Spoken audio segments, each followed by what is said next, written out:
علیکم ناظرین، آپ ہیں اس وقت اسرار کے ساتھ اور آج ہم بات کریں گے پاکستان کے سیاسی منظرنامے کی۔ اور آپ نے دیکھا کہ ملتان میں بھی کچھ مسائل چل رہے ہیں 2 دن سے، ان کے حوالے سے بھی ذرا بات کریں گے اور دیکھیں گے کہ وہاں پہ صورتحال آج کس طرح رہی اور تمام سچویشن جو ہے وہ اس حد تک کیسے پہنچی، اس کا بھی ہم تجزیہ کرنے کی کوشش کریں گے۔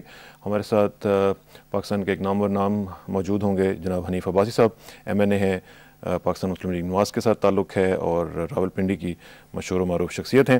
لیکن آج ناظرین بہت سے دن گزر گئے تھے تو مجھے اقبال کا خیال آیا کہ ہم نے بہت دن ہو گئے ہیں اقبال کو یاد نہیں کیا، علامہ اقبال سے تعلق جو ہے وہ قائم رہنا چاہیے۔ تو آج سوچا کہ چند اشعار علامہ اقبال کے جو ہیں وہ آپ کی خدمت میں پیش کروں اور اس کے بعد پھر ہم پروگرام کو آگے بڑھائیں گے۔ علامہ اقبال نے فرمایا، پھر باد بہار آئی اقبال غزل خواں ہو، غنچہ ہے اگر گل ہو، گل ہے تو گلستاں ہو، تو خاک کی مٹھی ہے اجزاء کی حرارت سے، برہم ہو پریشاں ہو وسعت میں بیاباں ہو، تو جن سے محبت ہے قیمت ہے گراں تیری، کم مایہ ہیں سوداگر اس دیس میں ارزاں ہو، کیوں ساز کے پردے میں مستور ہو لے تیری، تو نغمہ رنگیں ہے ہر گوش پہ اریاں ہو، اے رہ روے فرزانہ رستے میں اگر تیرے، گلشن ہے تو شبنم ہو صحرا ہے تو طوفاں ہو، ساما کی محبت میں مضمر ہے تن آسانی، مقصد ہے اگر منزل غارت گرے ساما ہو۔ یہ ناظرین بانگ درا کے چند اشعار آپ کی خدمت میں پیش کیے اور اس کی تفصیل میں جانے کی ضرورت تو نہیں، انڈرسٹوڈ ہے سارا اس میں جو بھی میسج ہے، لیکن آخری شعر میں جس طرح علامہ فرماتے ہیں کہ ساما کی محبت میں مضمر ہے تن آسانی، یعنی جو لوگ دنیا میں گم ہو جاتے ہیں اور دنیا ہی کو اپنا سب کچھ سمجھ بیٹھتے ہیں تو وہ کہتے ہیں کہ مقصد ہے اگر منزل غارت گرے ساما ہو، تو پھر یہ جو سامان وغیرہ ہے اس میں دنیا کے معاملات میں دلچسپی نہ لو، اگر آپ کا منزل آپ کا مقطع نظر ہے تو پھر آپ کو اس طرح کی چیزوں میں نہیں پڑھنا چاہیے۔ یہ علامہ اقبال کا میسج آج کے لیے، اور اب ہم اپنے پروگرام کو شروع کرتے ہیں۔ اور جیسے میں نے پہلے کہا کہ ہم سیاسی منظرنامے کی بات کریں گے، تو آج باسی صاحب سے بات کرتے ہیں۔ باسی صاحب، آج میں دیکھ رہا تھا کہ اسمبلی میں آپ نے ماشاءاللہ بڑا ایک زبردست قسم کا ایک رول پلے کیا اور ناموس رسالت صلی اللہ علیہ وسلم پہ آپ اٹھے اور آپ نے تقریر کی، اور پھر بلکہ اس میں تو ہم نے دیکھا کہ پرائم منسٹر صاحب کی انٹرونشن ہوئی اور پھر آپ نے وہ تقریر کی، اور میرا خیال ہے کہ آپ نے پورے پاکستان کے جو لوگ ہیں ان کے تمام بلکہ مسلمانوں کے دل جیت لیے۔ کیسا ہوا یہ سارا سلسلہ؟ دیکھیں کہ سانا صاحب، سب سے پہلی بات تو یہ ہے کہ نبی آخر زمان صلی اللہ علیہ وآلہ وسلم، جن پر میں خود قربان، میرے بچے قربان، ہمارے والدین قربان، میں سمجھتا ہوں کہ ہمارے ایمان کا اللہ تعالیٰ نے قرآن پاک میں ارشاد فرمایا ہے ان کے بارے میں کہ وہ ان کی محبت جو ہے اس کے بغیر کسی کا ایمان مکمل نہیں ہو سکتا، اور انہوں نے رحمت للعالمین بنا کر نبی آخر زمان صلی اللہ علیہ وسلم کو دنیا میں بھیجا، پورے عالم کے لیے رحمت للعالمین ہے۔ تو میں سمجھتا ہوں کہ اس حوالے سے جو ایک سازش کی جا رہی ہے، عالمی سازش، اس کے تحت مسلمانوں کے جذبات کو ابھارنے کی کوشش کی جا رہی ہے۔ آج صاحبزادہ فضل کریم صاحب کی طرف سے ایک قرارداد اس میں پیش کی گئی تھی، تو اس میں جب بولنے کا موقع آیا تو بولنے نہیں دیا جا رہا تھا، تو کیونکہ میں بھی نبی پاک صلی اللہ علیہ وسلم سے اتنا ہی محبت کرتا ہوں جتنا ایک مسلمان کو کرنی چاہیے اور جتنے دوسرے مسلمان کرتے ہیں، تو اس پر ایک اپنے ایمان کا حصہ سمجھتے ہوئے میں نے اجازت چاہی۔ اجازت نہیں ملنے پر پھر پرائم منسٹر صاحب کی مداخلت کے بعد مجھے اجازت دی گئی، تو اس پر میرا یہی جو آپ نے علامہ اقبال کے اشعار پڑھے تو میں بھی انہی کو سیکنڈ کرتے ہوئے میں نے وہاں پہ جو آغاز کیا کہ کی محمد سے وفا تو نے تو ہم تیرے ہیں، یہ جہاں چیز ہے کیا لوح و قلم تیرے ہیں، حقیقت میں وہ لطف زندگی پایا نہیں کرتے جو یاد مصطفیٰ سے دل کو بہلایا نہیں کرتے۔ میں اس پہ الحمدللہ پوری کنسنسس تھے اسمبلی کا، اور انہوں نے کہا کہ ہمیں، اور میرا بھی موقف یہی تھا کہ ہم کم از کم ایسے ممالک جو تواتر کے ساتھ یہ سلسلہ کر رہے ہیں ان کا جو امپورٹ کی ہوئی آئٹمز ہیں ان کا ہم بائیکاٹ کریں، اور کوئی اس میں اتنی بڑی آئٹمز نہیں ہے کہ اگر وہ نہ آئیں تو ہم زندہ نہیں رہ سکتے۔ اگر ہم ڈنمارک کا بنا ہوا کوئی مکھن نہیں کھائیں گے تو کیا کوئی قیامت آ جائے گی پاکستان میں مکھن، لیکن ایک میسج چلا جائے گا، لیکن ایک میسج چلا جائے گا دنیا کو کہ ہاں بھئی یہ نبی آخر زمان سے محبت کرنے والے لوگ ہیں اور ہمیں آئندہ سیاسی جرات نہیں کرنی۔ تو اس حوالے سے باقی ہمارے جو ممبران ہیں سب نے ایک ہی بات کی، کسی میں کوئی اختلاف نہیں تھا۔ تو الحمدللہ نشر اسمبلی جو ہے کنٹریبیوشن تھا اور جس کو ایکنالج بھی کیا گیا، اور میرا خیال ہے کہ ہمارے سب مسلمانوں کا یہ ایمان کا تقاضا بھی ہے کہ ہم اس طرح کا جب بھی کوئی انیشیٹو ہے اس میں اپنا حصہ ڈالیں۔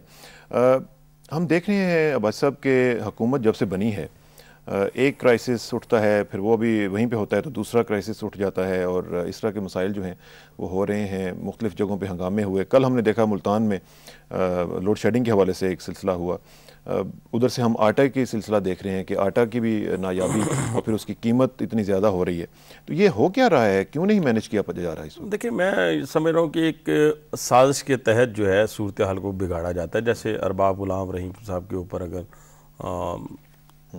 بارش کی جاتی ہے جوتوں کی یا دوسری صورتحال اختیار کی جاتی ہے، یا ڈاکٹر شیر افغان صاحب کے ساتھ کیا جاتا ہے، یا اسی طریقے سے جو 9 اپریل کو ادھر کراچی میں ہوا، اب ملتان میں ہو رہا ہے، تو یہ ایسی صورتحال ہے کہ اس کو میں سمجھتا ہوں کہ جو جمہوریت کی طرف ہمارا ملک جا رہا ہے وہ لوگ چاہتے نہیں ہیں، کچھ لوگ نہیں چاہتے۔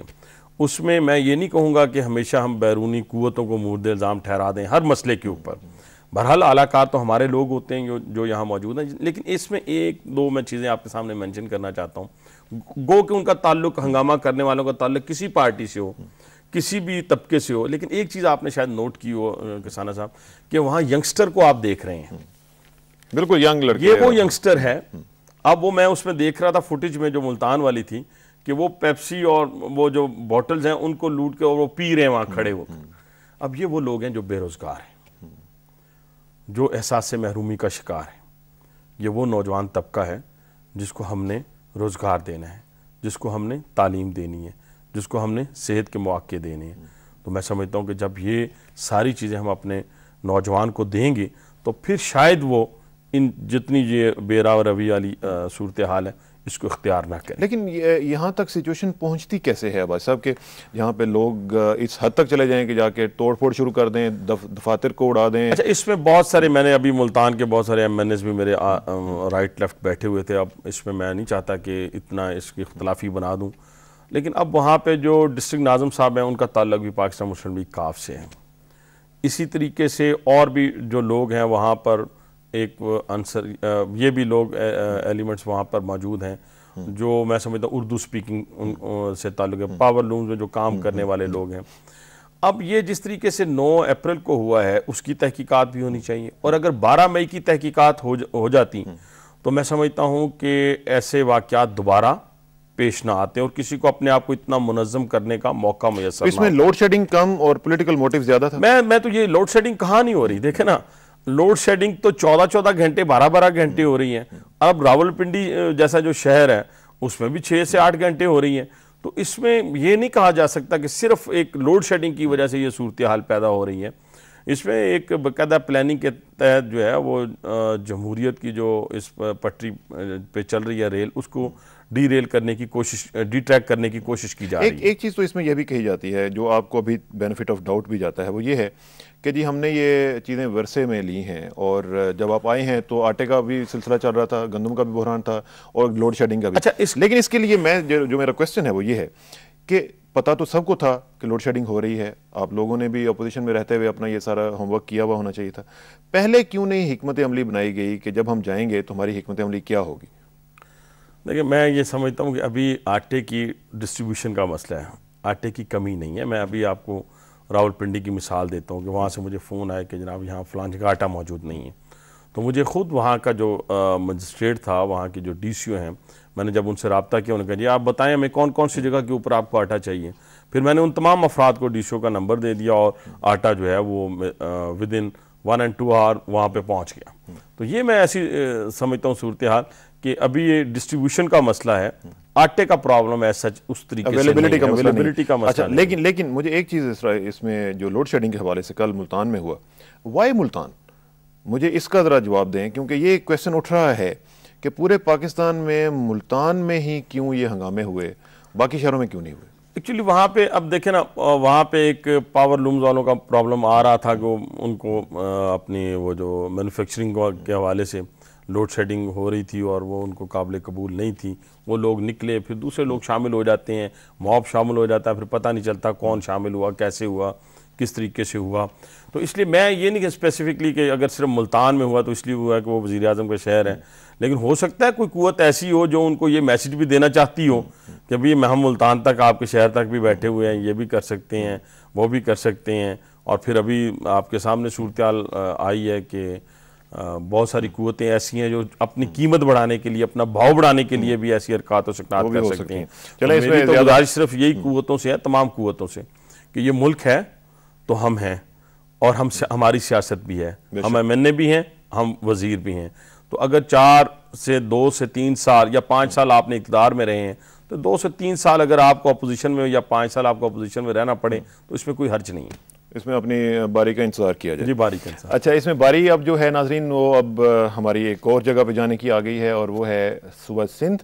آپ کو معلوم ہے کہ صوبہ سندھ میں نئے آئی جی صاحب کو بھیجا گیا ہے, ڈاکٹر شعیب سڈل صاحب کو, اور وہ اس مینڈیٹ کے ساتھ گئے ہیں کہ وہاں پہ جو لا اینڈ آرڈر کی سچویشن ہے اس کو بہتر بنائیں گے, اور باقی جو معاملات وہاں پہ اسٹریٹ کرائمز وغیرہ ہیں ان کو بھی ٹھیک کیا جائے گا.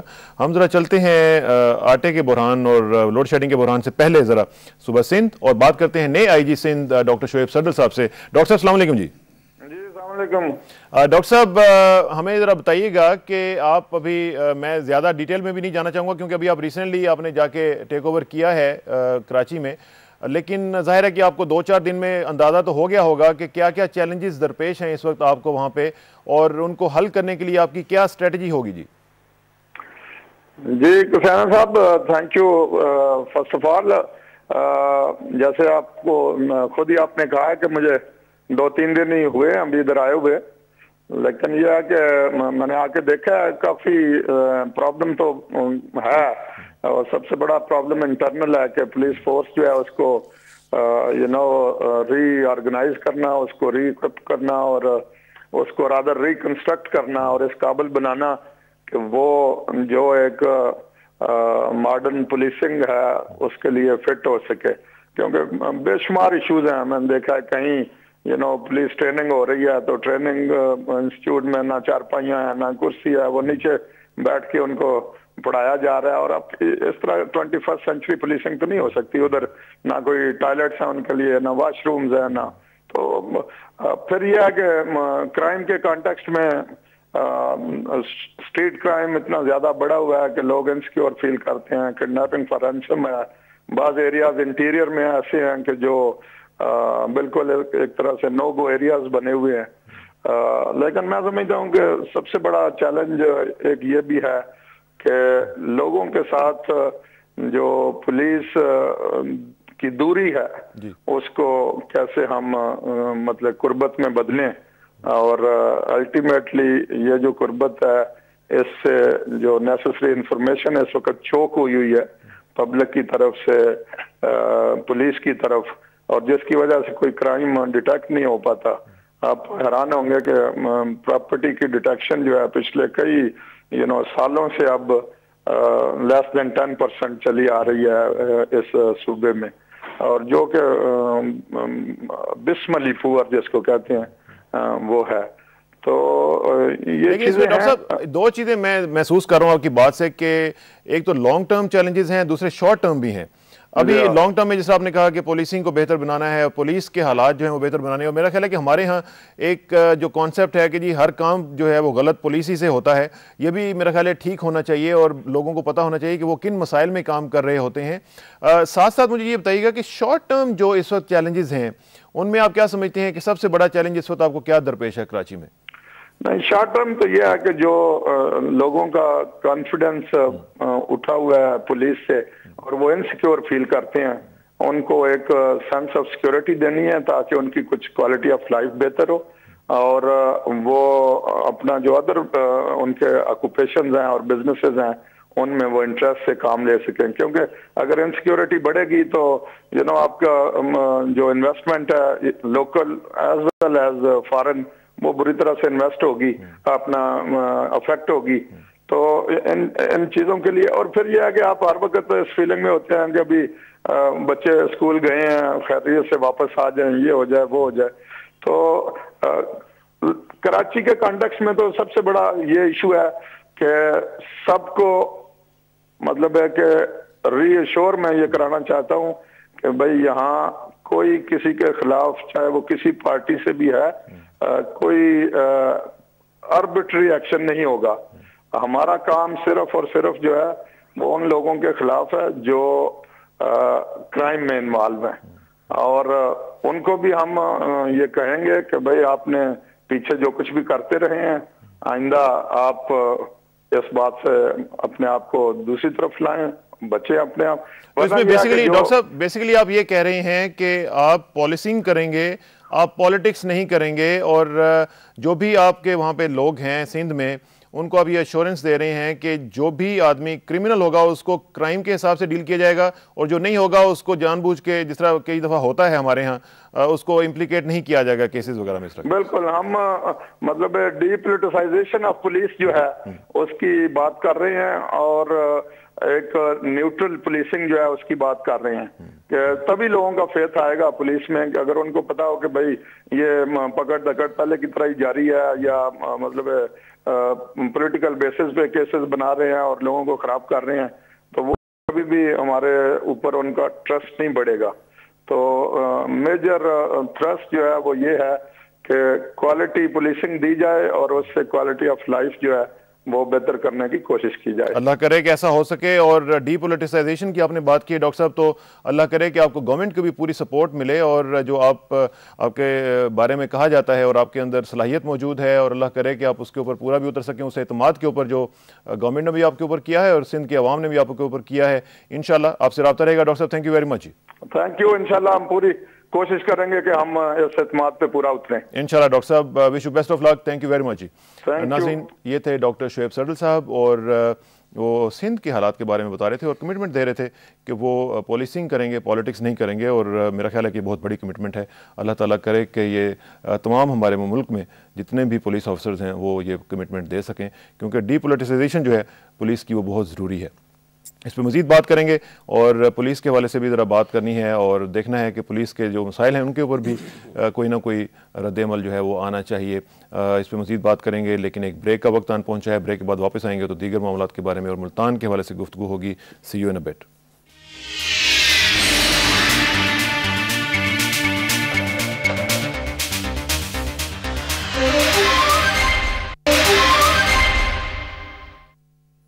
ویلکم بیک ناظرین. بات ہو رہی ہے پاکستان کے پولیٹیکل سینیریو کے حوالے سے, اور دو تین چیزیں ہم نے امپورٹنٹ جو ہیں وہ ڈسکس کرنی ہے. ایک تو ہم نے پولیسنگ کی بات کی ہے, اور دوسرا ہم نے ملتان کے بارے میں بات کرنی ہے. بھائی صاحب, ڈی پولیٹیسائزیشن آف پولیس یہ بہت ضروری ہے. آپ مجھے معلوم ہے کہ آپ حلقے میں جب جاتے ہیں تو کس طریقے سے لوگ آپ کو شکایات کرتے ہیں پولیس کے حوالے سے, تو یہ بڑا ایک امپورٹنٹ فیکٹر ہے جس کو ہمیں ٹیک اپ کرنا چاہیے. دیکھیں کسانہ صاحب, یہ جو بات آئی جی صاحب کہہ رہے تھے, شعیب سردل صاحب بڑے اپرائٹ آفیسر ہیں, بڑے عرصے سے ہم ان کو جانتے ہیں, اور ہمیں خوشی بھی ہوئی ہے کہ وہ آئی جی سندھ جا کے لگے ہیں.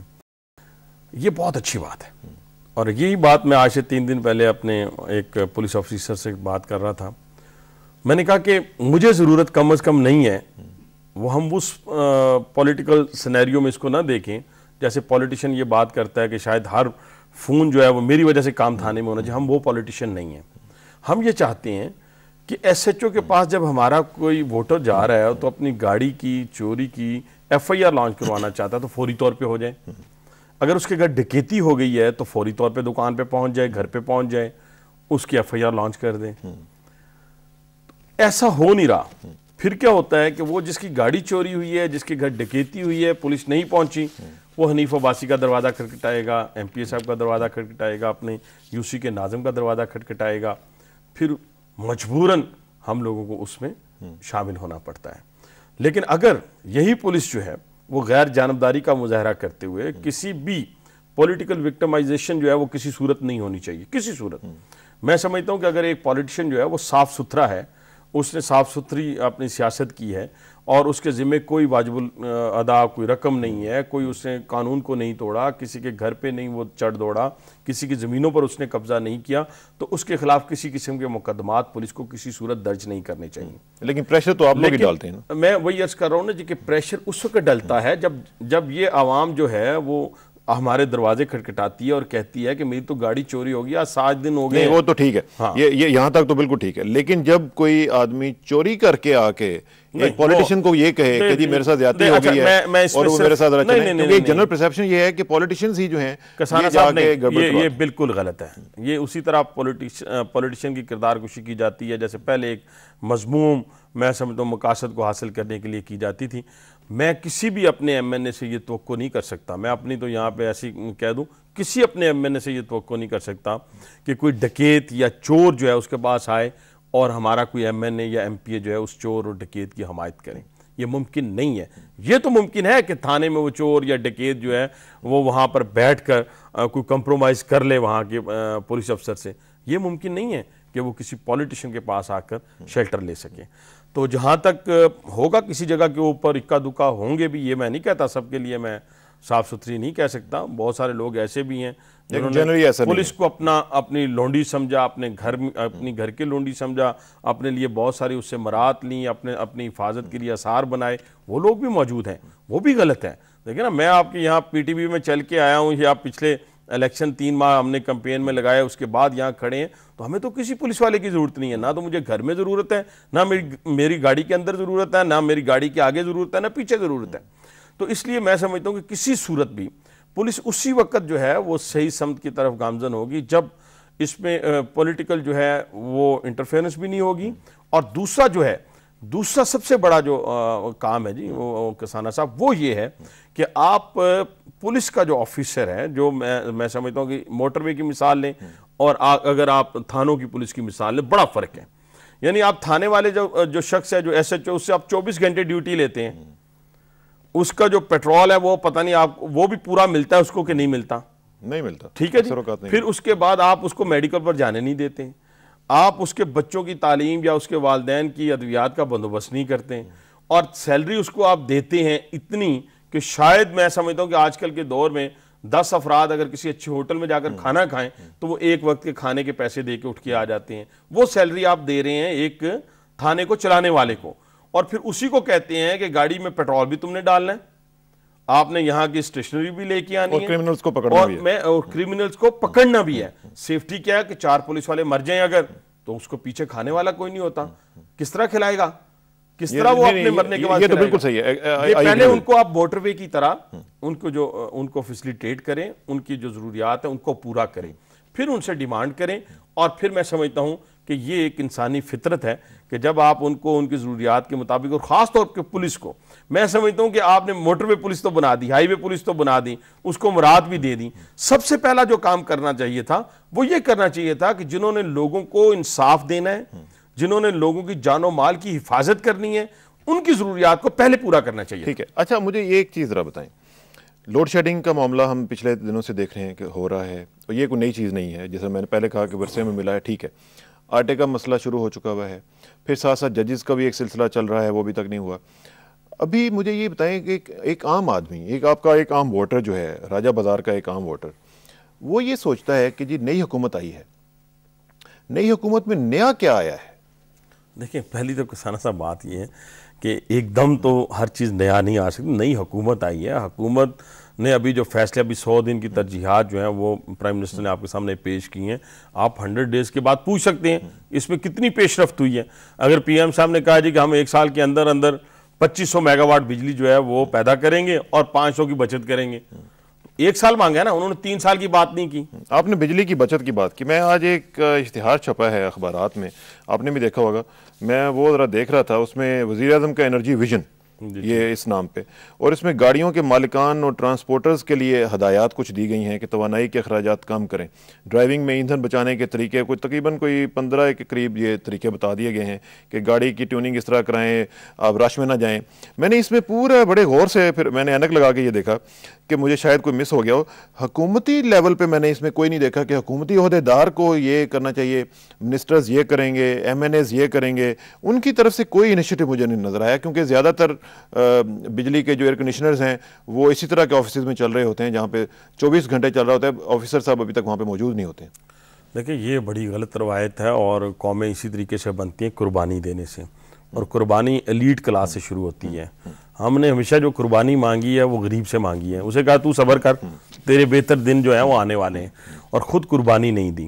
ہمیں قربانی دینی پڑے گی. اور میں خیال کرتا ہوں کہ یہ جو موجودہ حکومت میں جو وزیر بیٹھے ہوئے ہیں وہ پیورلی جو ہیں وہ ڈیموکریسی کے اوپر یقین رکھنے والے لوگ ہیں اور اپنے لوگوں سے محبت کرنے والے لوگ ہیں، کیونکہ گراس روٹ سے لوگ آئے ہیں اور کسی یہ امپورٹ کیے ہوئے لوگ نہیں ہیں کہ انہوں نے آ کر کسی حلقے سے الیکشن لڑ کے اپنے اپنے علاقوں سے منتخب ہو کر آئے ہیں.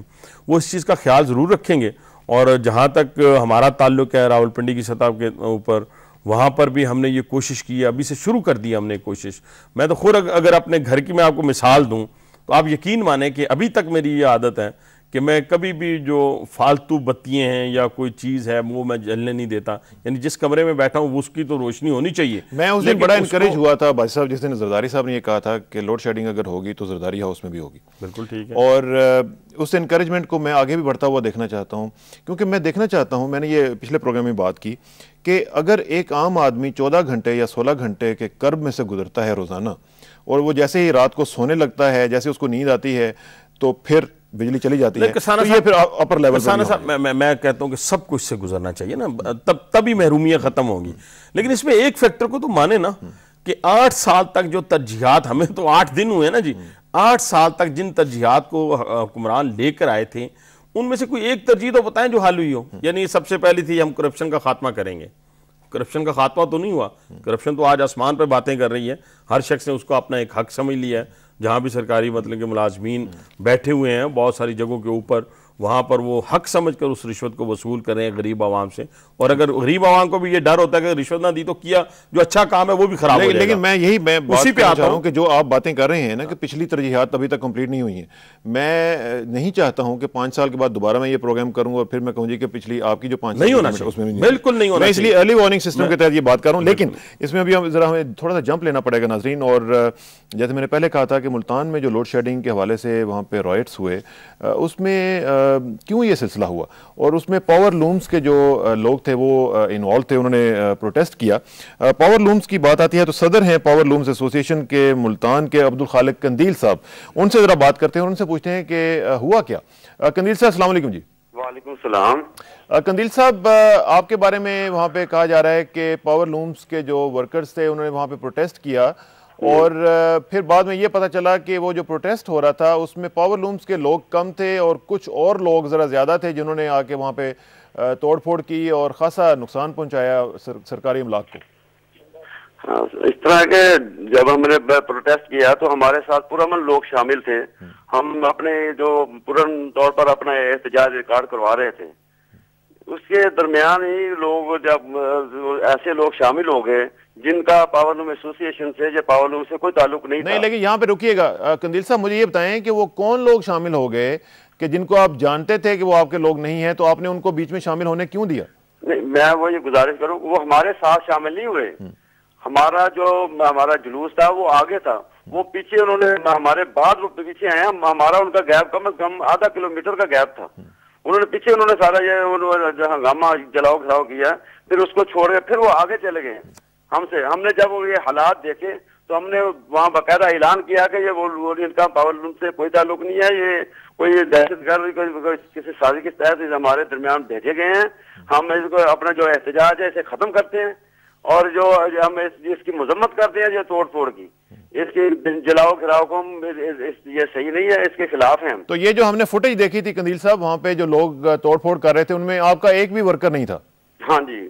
یہ آپ یہ کہہ رہی ہیں؟ جی وہ ہمارے جو ورکر تھے وہ بلکہ وہ اس وقت ہمارے ساتھ ہی واپس آ گئے تھے. اچھا یہ بتائیں کہ جو صورتحال وہاں پہ پیش آئی اس میں پولیس جو تھی وہ کہاں پہ تھی؟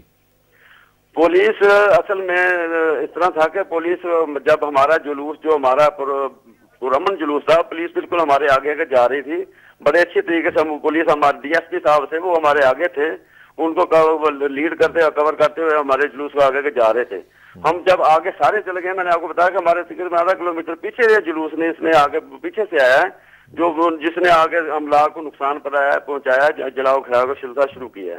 ٹھیک، چلیں اللہ کرے کہ آپ کے معاملات حل ہوں. لیکن قندیل صاحب یہ سارے ملک کا مسئلہ ہے، یہ صرف ملتان ہی کا مسئلہ نہیں ہے. پورے ملک میں انڈسٹری جو ہے وہ سفر کر رہی ہے، آپ بھی اسی طرح سفر کر رہے ہیں. لیکن اس طرح کے معاملات جو ہیں وہ اگر گفت و شنید سے حل ہو جائیں تو زیادہ بہتر ہوتا ہے. Thank you very much.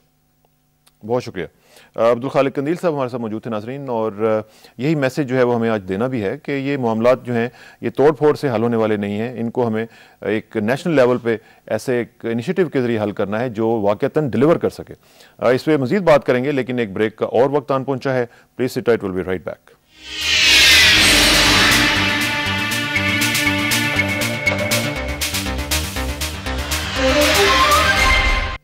Welcome back ناظرین، بات ہو رہی ہے ملتان کے حوالے سے۔ وائس صاحب، توڑ پھوڑ جو ہے یہ آخر ہم لوگ کیوں ہر چیز میں توڑ پھوڑ کی طرف چلے جاتے ہیں؟ اس میں جی میں بچپن سے ایک پولیٹیکل ورکر ہوں، الحمدللہ بہت بڑے بڑے جلوسوں میں ہم گئے ہیں، لیکن بڑے پرامن جلوس ہوتے تھے، حکومتوں کو پتہ چلتا تھا کہ جناب کسی نے احتجاج کیا ہے۔ اب مہذب دنیا میں بھی آپ دیکھیں، اگر مہنگائی کے اوپر لوگ باہر نکلے ہیں، برلن میں، سڈنی میں، لنڈن میں، نیو یارک میں، تو انہوں نے ہاتھ میں پلے کارڈ اٹھائے ہوئے ہیں، ایون کہ اپنے بچوں کو بھی، چھوٹے چھوٹے کو بچوں کو بھی ساتھ لیا اور جا کے کھڑے ہیں اور بتا رہے ہیں حکومت کو کہ مہنگائی ہے، پیٹرول مہنگا ہو گیا ہے، ضروریات زندگی جو ہے وہ مہنگی ہو گئی ہے۔ اسی طریقے سے آپ نے اگر لوڈ شیڈنگ کے خلاف احتجاج کرنا ہے یا کسی اور چیز کے خلاف احتجاج کرنا ہے تو اس پر بھی یہ حق ہے احتجاج کرنا، قوموں کے حق ہوتے ہیں اور اس کو استعمال کرنا چاہیے، لیکن اس کا طریقہ کار یہ نہیں ہے کہ آپ کسی کی اس موٹر سائیکل کو جلا دیں، اس گاڑی کو جلا دیں جو اس نے انسٹالمنٹ پہ لی ہوئی ہے، وہ واپس ملے گی کہ نہیں ملے گی۔ مجھے یاد ہے، مجھے کسانہ صاحب یاد ہے کہ جب ہم نے موٹر سائیکل پہلی دفعہ لی تھی نئی، تو وہ موٹر سائیکل اس کے مقابلے اگر کسی کے پاس 5 ڈور پیجارو تھی اس وقت تو ہم سمجھتے تھے کہ یہ ہماری پیجارو ہے، تو آپ اس کی پیجارو کو جلا رہے ہیں، آپ اس کریانہ سٹور کو جلا رہے ہیں جس نے 5-5 10-10 پیسے اکٹھے کر کے اپنے بچوں کے ساتھ آپ نے جو توڑ پھوڑ کی بات کی ہے، اور توڑ پھوڑ ہی کے حوالے سے ذرا ہم نے پہلے بات جب کی تھی تو اس میں ڈی سی او ملتان صاحب کا ذکر آیا تھا، اور ڈی سی او ملتان ہے اس وقت فضیل اصغر صاحب، ان سے بات کرتے ہیں۔ فضیل صاحب السلام علیکم۔ جی ہیلو فضیل صاحب، آر یو دیر؟ جی فضیل صاحب السلام علیکم۔ میں آپ سے یہ پوچھنا چاہوں گا فضیل صاحب، آئی نو کہ آپ نے ابھی ریسنٹلی جوائن کیا ہے ملتان ایڈمنسٹریشن کو، ابھی آپ کی ٹرانسفر ہوئی ہے، لیکن یہ تو کل کا جو واقعہ ظاہر ہے کہ آپ وہاں پہ تھے، اس میں یہ بتائیے گا کہ جو سننے میں آ رہا ہے وہ یہ ہے کہ موب تھا اور اس موب کو پولیس اپنی پروٹیکشن میں ایسے آگے لائی ہے جیسے کہ پتہ نہیں شاید ان کی ڈیوٹی تھی ان کو پروٹیکٹ کرنا، اور جب موقع آیا کہ اس سے بچایا جائے املاک کے نقصان کو تو پولیس ور نوور دیر۔ یہ میرے خیال ایگزیکٹلی اس طرح کی سچویشن تو نہیں ہے، لیکن یہ ہوا یہ ہے کہ انہوں نے ایجیٹیشن کے لیے جلوس نکالا ہے، اور جلوس میں شروع میں صرف تھے کچھ 200-300 آدمی، اور پاور لومز ایسوسی ایشن کے لوگ اور پاور لومز کے جو اونرز تھے وہ تھے، اور کچھ ان کے سپورٹرز تھے۔ انہوں نے 200-300 آدمیوں کا جلوس نکالا ہے اور پیسفل ایجیٹیشن شروع کی ہے، لہٰذا پیسفل ایجیٹیشن پہ ہم لوگ کوئی پولیس کی ایسی کوئی کارروائی نہیں کرواتے کہ وہ ایجیٹیشن ذرا زیادہ گہری ہو جائے یا زیادہ سخت ہو جائے۔ تو وہ ایجیٹیشن کرتے ہوئے جب آگے بڑھے ہیں تو آہستہ آہستہ باقی لوگ بھی ان میں شامل ہو گئے، اور جلوس بنتے بنتے پھر اس کی تعداد کوئی 1000 سے 1200 تک پہنچ گئی۔ اس میں سے کچھ ایسے مسکرینٹس تھے، کچھ ایسے ایلیمنٹس تھے جنہوں نے وائلنس والا رستہ اختیار کیا اور اچانک ہی ہلہ بول دیا۔ تو جیسے ہی انہوں نے بینک آف پنجاب کو آگ لگائی اور کچھ موٹر سائیکل جلائے تو پھر پولیس نے فوری طور پہ کارروائی کی، اور خاص طور پہ جب مجھے پتہ چلا تو میں نے آر پی او صاحب سے ریکویسٹ کی، وہ بھی موقع کی طرف چل نکلے اور باقی ان کے آفیسرز بھی موقع کی طرف چلے گئے، اور ساتھ ہی میں نے فائر بریگیڈ، ایمبولینس، ڈاکٹرز اور اپنا سول ڈیفنس کا عملہ وہ سارا بھی میں نے روانہ کر دیا۔ تو اس میں کچھ گرفتاریاں بھی ہوئی ہیں؟ جو لوگ مسکرینٹس تھے ان میں ان کو پکڑا گیا ہے؟ کوئی پتہ چلا ہے کہ یہ لوگ کون تھے؟ جی تقریباً 60 کے قریب لوگ پکڑے گئے ہیں، اور اس میں بیسکلی پاور لومز کے اونرز تھے اور ان کے سپورٹرز تھے، اور ان کے لیبر والے لوگ۔ آپ پھر پاور لومز والوں میں سے کچھ لوگ جو مسکرینٹس کہہ رہے تھے یا ان میں سے کچھ اور لوگ در آئے تھے؟ میرا خیال ہے کہ پاور لوم کی لیبر بھی تھی، لیبر بھی بہت زیادہ افیکٹڈ ہے۔ اور اس میں یہ بتائیے گا کہ ابھی جو صورتحال ہے اس میں آپ کے مذاکرات وغیرہ ان سے ہوئے ہیں، میپکو سے اور جو فیکٹریز ہیں ان سے معاملات کیسے چل رہے ہیں آگے؟ جی سب سے پہلے تو میں نے یہ کیا کہ میں نے پاور لوم ایسوسی ایشن کو بلوایا اور آج ان سے باقاعدہ ہم نے میٹنگ کی، اور میٹنگ میں ان کے پرابلم سنے، اور پھر میں نے جو گورنمنٹ ڈیفیکلٹیز فیس کر رہی ہے وہ ان کو بتایا، اور لوڈ شیڈنگ کا پورا شیڈیول بتایا۔ لوڈ شیڈنگ کا جو شیڈیول ہے اس کے مطابق 10 گھنٹے کی لوڈ شیڈنگ کے لیے وہ لوگ متفق ہیں کہ اگر 10 گھنٹے کی لوڈ شیڈنگ تک ہوتا ہے تو ہمیں کوئی پرابلم نہیں، اپنا کاروبار چلا سکتے ہیں۔ تو وابڈا والوں کو میں نے اس طرح ایکسپلین کیا ہے کہ آپ کا جو ان کے ساتھ طے شدہ لوڈ شیڈنگ کا شیڈیول ہے اس کے آگے پیچھے کوئی لوڈ شیڈنگ یا الیکٹریسٹی ڈسکنیکٹ مت کریں۔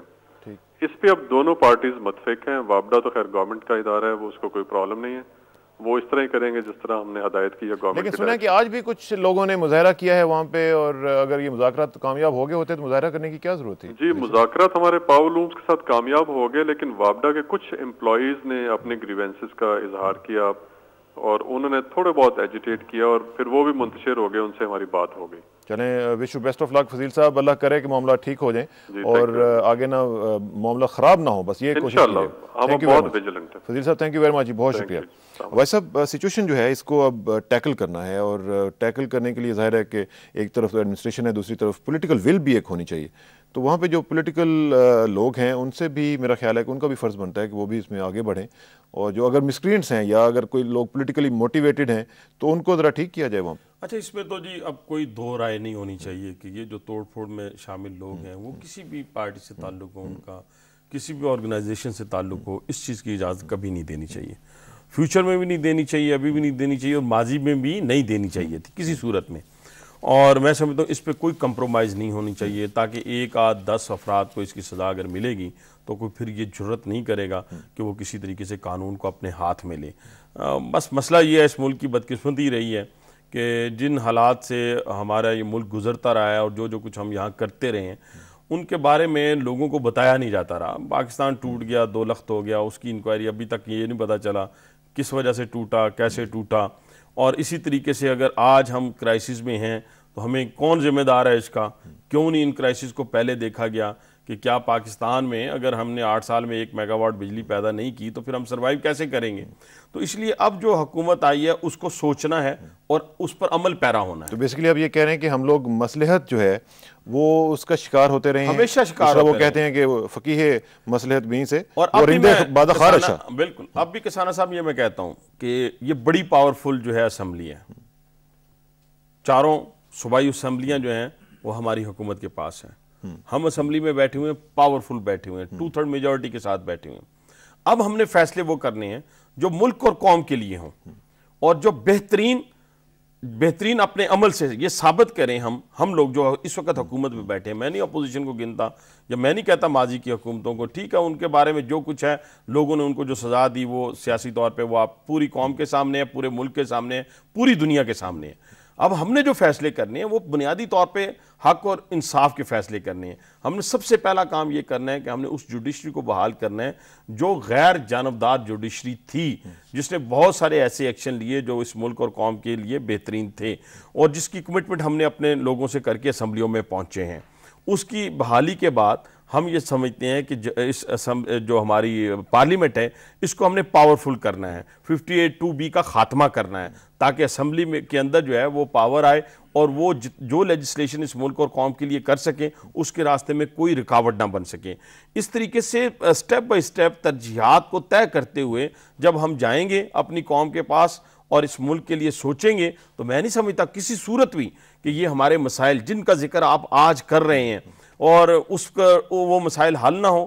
لیکن شرط یہ ہے کہ ہمارا فوکس جو ہے وہ اس ملک میں جمہوریت کی بحالی، عدلیہ کی آزادی. اچھا، عدلیہ کی آزادی کی آپ نے بات کی ہے، اس میں تو ابھی تک جو کولیشن پارٹنرز ہیں وہ یہی نہیں طے کر پائے کہ جو گنتی ہے وہ کہاں سے شروع ہوگی، 30 دن کہاں سے شروع ہونے ہیں. مجھے کم از کم ابھی تک نہیں پتا چلا کہ 1 2 3. اچھا، میں یہ کہنا چاہتا ہوں جی ٹھیک ہے، گنتی وہی ہے، وہ 30 ڈیز میں ہم نے جو ایک بوربن ڈکلیریشن جو ہے وہ سائن کیا تھا اور ابھی بھی موجود ہے، اور پاکستان پیپلز پارٹی بھی اس کی پابند ہے، پاکستان عوامی نیشنل پارٹی بھی اس کی پابند ہے، پاکستان مسلم لیگ نون بھی اس کی پابند ہے، اور اس میں کوئی اختلاف ابھی تک واضح طور پہ کسی جگہ موجود نہیں ہے.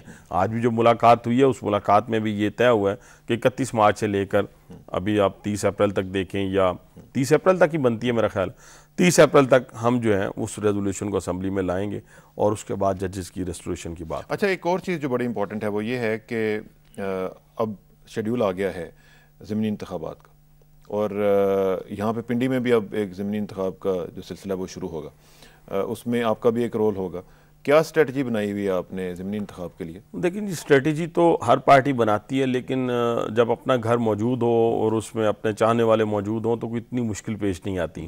جیسے آپ کو پتہ ہے کہ پاکستان مسلم لیگ نون نے پورے ڈسٹرکٹ راولپنڈی میں ساری سیٹس تقریباً ایک نیشنل اسمبلی کی سیٹ کے علاوہ یا ایک دو صوبائی سیٹس کے علاوہ ساری سیٹیں جو ہیں وہ جیتی ہیں، اور خاص طور پہ جو سٹی ہے اس میں سارے ایم پی ایز اور سارے کینٹ کا ایریا ہو یا اپنا اربن انٹرنل جو ہمارا سٹی ہے وہ ہو، اس میں ساری کی ساری جو ہے نیشنل اسمبلی اور صوبائی اسمبلی کی جو سیٹیں ہیں وہ ہم نے جیتی ہیں، اور وہ سیٹ بھی ہم نے واضح مارجن سے جیتی تھی جہاں جوید ہاشمی صاحب نے خالی کی. تو اب اس پہ پارٹی انشاءاللہ تعالیٰ جس کو بھی ٹکٹ دے گی فیصلہ ہوگا، شیر کا نشان ہوگا اور شیر کے نشان پر مہریں لگیں گی اور وہ آپ آپٹمسٹک ہیں. اچھا ایک چیز ذرا مجھے بتائیے گا، وہ اگین تھوڑا سا ذرا فارن پالیسی کے حوالے سے ہے، امریکہ کے حوالے سے ہمارے دوست ہیں وہ بڑے، امریکہ نے سنا ہے کہ پاکستان کی جو نیشنل کمانڈ اتھارٹی ہے اس تک رسائی بھی مانگ لی ہے، جس کا ابھی تک ڈینائل نہیں سامنے آیا. یہ ہمارے جو نیٹی گریٹی کے لیول کے جو معاملات ہیں بہت نچلے لیول تک بھی ہم لوگ دیکھ رہے ہیں کہ ان کا انفلوئنس بڑھ رہا ہے. تو اس میں جو پارلیمنٹ ہے، جب ہم بات کرتے ہیں کہ پارلیمنٹ کی بالادستی کی، تو اس میں پارلیمنٹ کو بھی اپنا ایک رول پلے کرنا پڑے گا.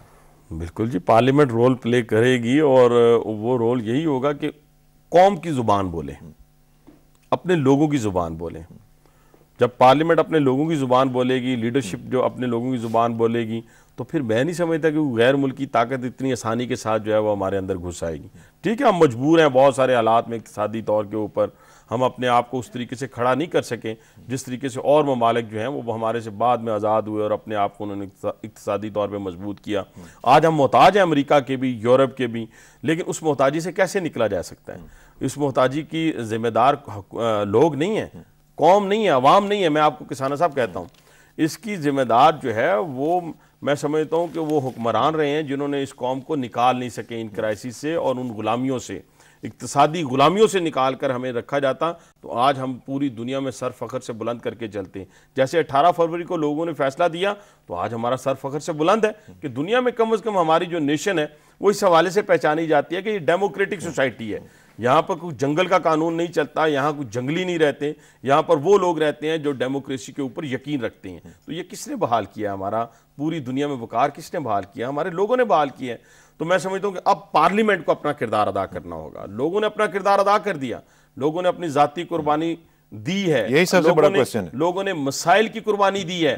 آپ یقین مانیں لوگوں کے جو بنیادی مسائل تھے ان کا ذکر الیکشن میں نہیں کیا انہوں نے حنیف عباسی سے اپنے بنیادی مسائل کو حل کرنے کے لیے نہیں کہا، انہوں نے نیشنل ایشو کی بات کی ہے. بالکل ٹھیک ہے، اور نیشنل ایشو میں سب سے بڑی بات یہ ہے کہ آپ ہماری جو غیرت ہے، ہماری عزت نفس ہے، اس کو بحال کروائیں گے، اور انشاءاللہ ہمارے ملک کا جو نام ہے. اگر آپ اجازت دیں ایک منٹ کے لیے، صرف ایک سیکنڈ کے لیے، کہ علامہ اقبال کو کوٹ کرتا ہوں کہ غیرت ہے بڑی چیز جہان تگ و دو میں، پہناتی ہے درویش کو تاج سر دارا. اور اسی پہ ناظرین ہم اس گفتگو کا آپٹمسٹک نوٹ پہ ہی اختتام کریں گے. اور میں بڑے دنوں سے سوچ رہا تھا کہ ہم نے اپنے کبھی ای میل کا ذکر نہیں کیا. آپ ہمیں ای میلز بھی کر سکتے ہیں. ہمارا ایڈریس ہے israr@ptv.com.pk. اس پہ آپ ہمیں ای میلز کر سکتے ہیں اور اپنے جو کنسرنز ہیں وہ ہم تک پہنچا سکتے ہیں. اور آخر میں دعا کہ میری عزت کے لیے کافی ہے میرا مولا کہ میں تیرا ہی بندہ ہوں، اور میرے فخر کے لیے کافی ہے کہ تو ہی میرا پروردگار ہے.